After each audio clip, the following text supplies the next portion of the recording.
అయితే ఇంత గొప్ప కార్యక్రమానికి జగన్మోహన్ రెడ్డి గారు రాకపోవడానికి రీజన్ ఏంటని చాలామంది ఆలోచిస్తున్నారు. సో మీరేమనుకుంటున్నారు? మెయిన్ ఏంటి అతను రాపోవడానికి ఏంటంటే సిగ్గు భయం. సిగ్గు దేనికి, భయం దేనికంటే అతను గతంలో ముఖ్యమంత్రిగా బాగా చాలా మెజార్టీతో గెలిచారు.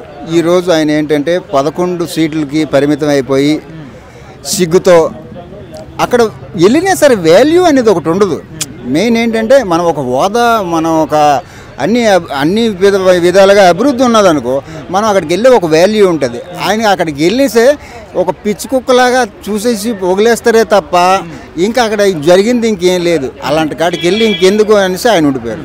అండ్ కొంతమంది ప్రజలు ఏమంటున్నారంటే ఇంత గొప్ప కార్యక్రమానికి మీరు రాలేదు, ఒక ప్రతిపక్షంలో ఉన్న మనిషిగా కాకపోయినా మాజీ సీఎంగా రాలేదు కాబట్టి మన రాష్ట్రం అభివృద్ధి చెందడం మీకు ఇష్టం లేదా అనే విధంగా కూడా అడుగుతున్నారు. సో దానికి ఏం చెప్తారు? రాష్ట్రం ఇష్టం లేదంటే ఇప్పుడు ఆల్రెడీ ఇప్పుడు అభివృద్ధి జరుగుతున్నది కానీ ప్రతిపక్షానికి నచ్చలేదు కదా.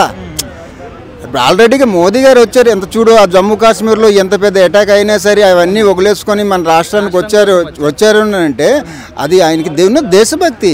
ఆయన రేపు ఎక్కడికి వెళ్ళాలి, ఏ ఊరు వెళ్ళాలి అనేది ఒక రాసుకొని అక్కడికి వెళ్ళిపోతారు అతను. ఇక్కడ ఇది కాదు. నేను ఇతని విధానం ఏంటంటే మనం గెలిస్తేనే వెళ్తాం, ఓడిపోతే వెళ్ళాం అనే విధంగా ఉంది. ఇప్పుడు ప్రతిపక్షం ఎంత మంచి పని చేసినా సరే మామూలు మిత్రపక్షాన్ని నచ్చదు. ఎందుకంటే సేమ్ అదే కూడా ఇప్పుడు ఆల్రెడీగా ఆంధ్రప్రదేశ్ నెంబర్ 1లో అభివృద్ధి అవుతుంది. ఈయన చూడలేక వెళ్ళకపోతున్నారు. అండ్ కొంతమంది వైసీపీ వాళ్ళు ఏమంటున్నారంటే గవర్నమెంట్ తరపున కాకుండా డిప్యూటీ సీఎం కానీ సీఎం గారు కానీ స్వయంగా వచ్చి పిలుచుంటే వచ్చేవాడేమో అనే విధంగా అంటున్నారు. సో ఇట్లా కరెక్టే అంటారా? లేదు, మన ఇంటి పెళ్ళికి ఊరోళ్ళు ఎందుకు పిలాలి? అది మన రాష్ట్రం, అది మనం ఎలాగైనా వెళ్ళొచ్చు, వెళ్ళొచ్చు. ఎందుకంటే ఆల్రెడీ ఆ రాష్ట్రంలో ఒకసారి మీరు పరిపాలించారు కాబట్టి తప్పనిసరిగా మన ఇంటి పెళ్ళికి ఇంకొకరు కార్డు ఇవ్వడం ఏంటి?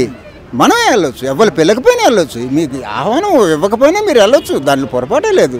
సార్ నమస్తే. సార్ నమస్కారం అండి. ఇప్పుడు ఆంధ్రప్రదేశ్ ప్రజలందరూ కూడా అభివృద్ధి కోసం వెయిట్ చేస్తున్నారు. అభివృద్ధికి పెద్దపీట అంటే రాజధాని. సో ఈరోజు పునఃప్రారంభం చేస్తున్నారు, సభ కూడా నిర్వహించారు. సో మరి దీనికి జగన్మోహన్ రెడ్డి గారికి ఆహ్వానం అందినా కూడా ఆయన రాలేదు. సో ఎందుకు రాలేదు అనుకుంటున్నారు?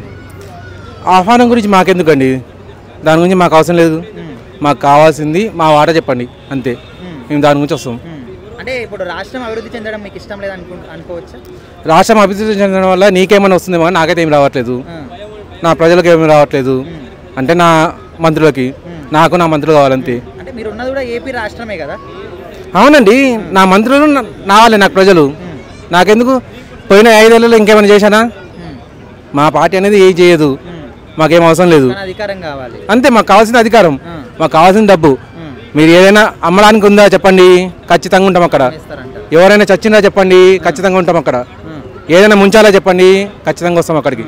అంటే శుభకార్యాలకు కాకుండా అశుభకార్యాలకు ఎక్కువ ఉంటారు అన్నమాట. అవునండి, బాగా అర్థం చేసుకున్నారు. మాకు కావాల్సింది కూడా అది. అంటే ఇప్పుడు రాష్ట్రం అభివృద్ధి చెందాలంటే ఇప్పుడు మన దేశంలో ఉన్న ప్రతి రాష్ట్రానికి ఒక రాజధాని ఉంది. మరి మీరు మీ పరిపాలనలో 3 రాజధానులు అన్నారు, ఒక రాజధాని కూడా మీరు ఏం చేయలేదు. సో ఇప్పుడు వచ్చిన వాళ్ళన్నా చేస్తుంటే కనీసం దానికన్నా వెళ్ళాలి కదా. ఎందుకు చేస్తున్నారండి? ఏం అవసరం? మేము వస్తాం కదా, ఇంకా 5 ఏళ్ళలో 10 ఏళ్ళలో మేము వస్తాము. అప్పుడు మళ్ళీ మేము 3 రాజధానులు తీసుకుంటాము. ఇలాంటి వాటిలో పాల్పంచుకున్నప్పుడు మళ్ళీ ప్రజలందరూ మిమ్మల్ని అందలం ఎక్కిస్తారని ఎట్లా అనుకుంటారు? ఇంత ముందుకు మాకు 150 ప్లేస్ ఉన్నాయండి, ఇప్పుడు 11 వచ్చినాయి. రేపు మేము ఒకటి అందరూ గెలుస్తాం, మాకు చాలా అవి. 11 పక్కన 0 యాడ్ చేస్తాం అంతే, ఒకటి పోతుంది. ఏమవుతుంది? మాకు కావాల్సిన డబ్బు సంపాదన అంతే. మాకు మీరు వెళ్ళిపోతే ఏమవుతుంది, రాష్ట్రం వెళ్ళిపోతే ఏమవుతుంది? రాష్ట్రం మొత్తాన్ని అమ్మైనా సరే కానీ అంతే, మాకు కావాల్సింది కావాలి. అంటే ఇప్పుడు మీరు రాష్ట్ర ప్రజలకు ఏదో ఒకటి చేస్తేనే కదా మళ్ళీ వాళ్ళు మిమ్మల్ని ఓట్లు వేసి మిమ్మల్ని కుర్చీ ఎక్కిస్తారు. ఊరుకోండి, ఎక్కడున్నారు మీరు? రాష్ట్ర ప్రజలకు ఏదైనా చేస్తే చేస్తారా? అమరావతిని దుక్కి దున్నినా, మొత్తం ఎక్కడైనా నాశనం చేసిన, ఎవరైనా దగ్గరకు వచ్చినారా నన్ను అడగడానికి? మరి ఇప్పుడు వస్తారా ఎవరైనా? అంటే ప్రజలు మీకు భయపడడానికి రీజన్ ఏంటి అనుకోవచ్చు? చూడండి, ప్రజలు అనేది ఎప్పటికీ భయపడరు, కాకపోతే మర్చిపోతారు అంతే. వాళ్ళకి కావాల్సింది ఒక సారా ప్యాకెట్, ఒక బిర్యానీ ప్యాకెట్. అది మా దగ్గర చాలా ఉంది స్టాక్. మా రోజమ్మ ఉంది, అదంతా చూసుకుంటుంది. అన్న నమస్తే. నమస్తే అన్న. ఇప్పుడు ఏపీ ప్రజలందరూ కూడా వాళ్ళకు ఒక డ్రీమ్ ఉందంటే ముందుగా రాష్ట్రానికి ఒక రాజధాని కావాలి. సో అలాంటి దానికి ఈరోజు అమరావతి పునఃప్రారంభ పనులు చేస్తున్నారు, సభ నిర్వహించారు, ప్రధాని గారు కూడా వచ్చారు. అయితే జగన్మోహన్ రెడ్డి గారికి ఆహ్వానం ఇచ్చినా కూడా ఎందుకు రాలేదు అనేది ఇప్పుడు చాలా మంది ఆలోచిస్తున్నారు. సో మీరేంటికి ఇష్టం లేదు, ఇష్టం లేదు అసలు అమరావతిని క్యాపిటల్ సిటీ చేయడం ఆయనకి ఇష్టం లేదు. గత ప్రభుత్వంలో మీకు కనబడే ఉంటుంది, ఆయన రాగానే ముందు భూస్థాపితం చేశాడు అక్కడ బిల్డింగ్స్ అన్ని, అక్కడ కన్స్ట్రక్షన్ మొత్తం కూడా నేల కూల్చేశాడు, ఆధారాలు కూడా లేకుండా చేశాడు. అంటే ఎంత కక్షపూరితమైన రాజకీయం చేస్తున్నాడంటే జగన్కి అక్కడ ఫస్ట్ నుంచి ఇష్టం లేదు, అమరావతిని క్యాపిటల్ సిటీగా చూడడం ఇష్టం లేదు. ఒక ఎక్సీఎంగా ఒక ప్రధాని మోడీ ఇవాళ ఆంధ్రప్రదేశ్ రాష్ట్రానికి వచ్చినప్పుడు నీకు ఇన్విటేషన్ ఇచ్చారు.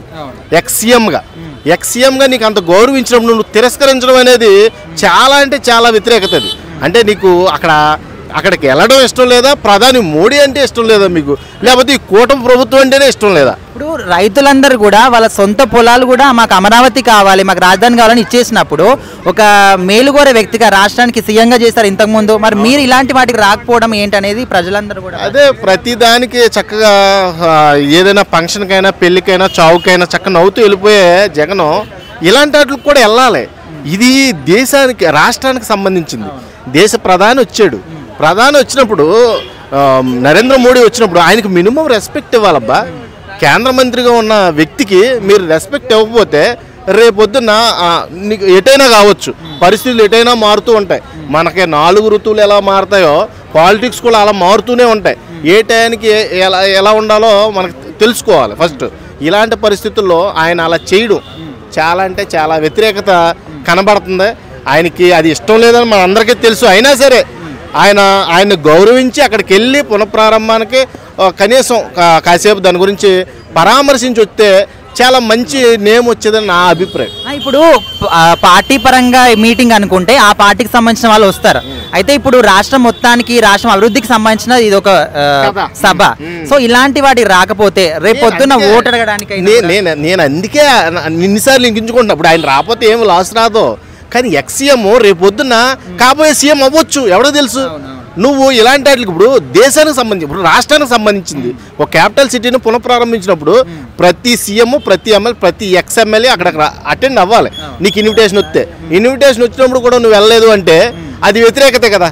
నువ్వు రాష్ట్రాన్ని ఎలా బాగు చేద్దాం అనుకుంటున్నావు? ఇప్పుడు నీ ప్రభుత్వం వస్తుంది నెక్స్ట్ అనుకుందాం, అప్పుడు నీకు ఇలాంటి వ్యతిరేకత వస్తే జనాల నుంచి నువ్వు ఎలా ఫీల్ అవుతావు? ఖచ్చితంగా అంతే కదా. ఇప్పుడు నరేంద్ర మోడీ పాపం దేశం కోసం చాలా కష్టపడుతున్నాడు. ఇప్పుడు చూడు క్లిష్ట పరిస్థితులు ఎలా అయిపోయిందండి దేశం, అతలాకుతలం చేశారు ఆ పనికిమాలినోళ్ళు. ఆ పనికిమాలినోళ్ళ వల్ల డిస్టర్బ్ అయిపోయింది కంట్రీ మొత్తం.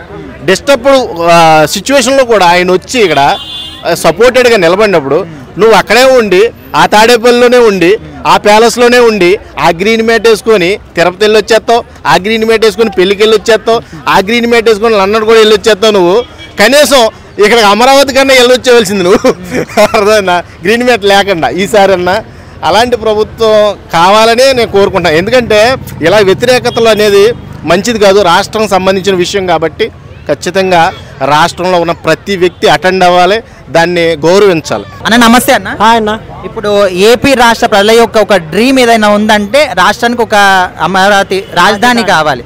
సో అలాంటిది ఒక మంచి ప్రారంభ సభ ఈరోజు నరేంద్ర మోదీ గారు కూడా వచ్చారు. అయితే జగన్మోహన్ రెడ్డి గారికి ఆహ్వానం అందినా కూడా రాలేదు. మరి ఎందుకోసం రాలేదని మీరు అనుకుంటున్నారు?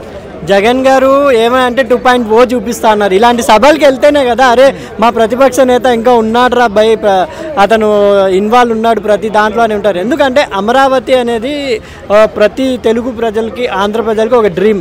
దాన్ని ఆల్రెడీ ఫస్ట్ స్టార్టింగ్లో శంకుస్థాపన చేసి తర్వాత గవర్నమెంట్ పట్టించుకోపోవడం వల్ల చెదలా చెదరైపోయింది.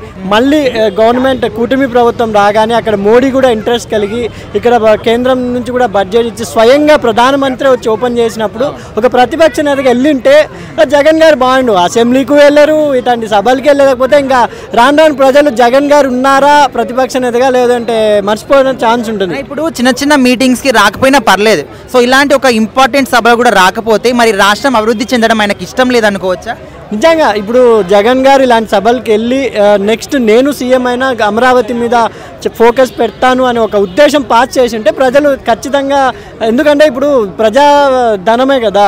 ఇప్పుడు ఈయన వచ్చి అమరావతి స్థాపన చేసి నెక్స్ట్ ఆయన సీఎం అయినాక ఆయన కర్నూలు స్టాప్ చేస్తే ఊరికి అనవసరంగా మనీ వేస్ట్, టైం వేస్ట్. ఎందుకంటే ఒక ప్రధాని మోడీ ఇప్పుడున్న సిచ్యువేషన్లో చాలా గొడవలు జరిగిన సిచ్యువేషన్లో ఆయన వచ్చి మన ఆంధ్రప్రదేశ్ ముఖ్యమంత్రి గారు అండ్ డిప్యూటీ సీఎం మీద గౌరవంగా ఆయన వచ్చి ఆయన సమయం కేటాయిస్తే ఆలోచిస్తే జగన్ గారు వెళ్ళకపోవడం అనేది కొంచెం బాధాకరం. ఎందుకంటే అంత గొడవలు జరుగుతున్నాయి అటు సైడ్ బార్డర్లో, అంత గొడవలు జరిగిన ఒక ప్రధాని ఇక్కడ కూడా ఒక సమయం ఆయన స్పెండ్ చేసినప్పుడు జగన్ గారు కూడా వెళ్ళి ఒక జస్ట్ మీట్ అయ్యి ఉంటే మోడీ గారితో ఇంకా బాగుంటుందని నా అభిప్రాయం. ఇప్పుడు చాలా మంది ప్రజలు ఏమంటున్నారంటే ఆయన ఇక్కడికి రాలేడు కదా, సో మరి అసలు జగన్మోహన్ రెడ్డి గారికి ముందు ఇలాంటి వాటికి కూడా రాకపోతే ఏ మోహం పెట్టుకొని ఓటు అడుగుతారు అనే విధంగా. నిజంగా ఇప్పుడు నేను చెప్పిన పాయింట్ అదే కదా, అమరావతి వీళ్ళు నీట్గా చేసి సగం వీళ్ళు చేసినాక ఒకవేళ టైం బ్యాడ్ అయ్యి జగన్ గారు ఈ ప్రభుత్వం మీద అసెంబ్లీ జగన్ గారే సీఎం అయితే ఆయన ఇది అమరావతి పట్టించుకోకపోతే టైం అంతా వేస్ట్, మనీ అంతా వేస్ట్, పీపుల్స్ ఎంతమంది రైతులు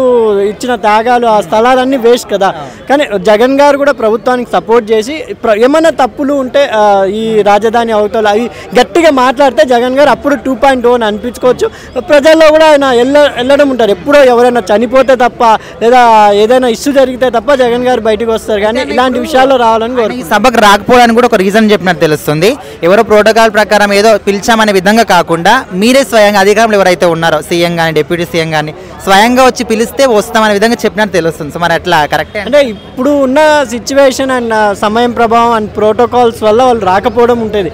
ఎందుకంటే ఇప్పుడు మనకు హైలైట్ ఆంధ్ర కూడా ఇచ్చారు, విజయవాడ వైజాగ్ పెద్ద పెద్ద నగరాలన్నీ అది పాకిస్తాన్ అల్లర్ల వల్ల హైలైట్ ఇచ్చారు. కాబట్టి ఒక డిప్యూటీ సీఎం ప్రతి చోట తిరగలేరు కాబట్టి వాళ్ళు గవర్నమెంట్ ప్రోటోకాల్ ప్రకారమే ఆహ్వానం అందరికీ అందిస్తారు. ఎందుకంటే ప్రతి అధికారులు రావాలి, ప్రతి మినిస్టర్ రావాలని, ఎందుకంటే అక్కడ ప్రధాని వస్తున్నారు కాబట్టి. ప్రధాని వచ్చిన అంటే ఒక రాష్ట్రం మొత్తానికి సంబంధించింది కాబట్టి ఒకవేళ మోడీ వచ్చినప్పుడు జస్ట్ జగన్ గారు అలా వచ్చిపోతే మోడీ గారు కూడా హ్యాపీగా ఉండు, ప్రజలు కూడా అరే జగన్ గారు కూడా సపోర్ట్ ఇస్తున్నారు, నెక్స్ట్ జగన్ గారు గెలిపిస్తే కూడా అమరావతి ఉంటుంది అని ఒక నమ్మకమైన ఉంటుంది.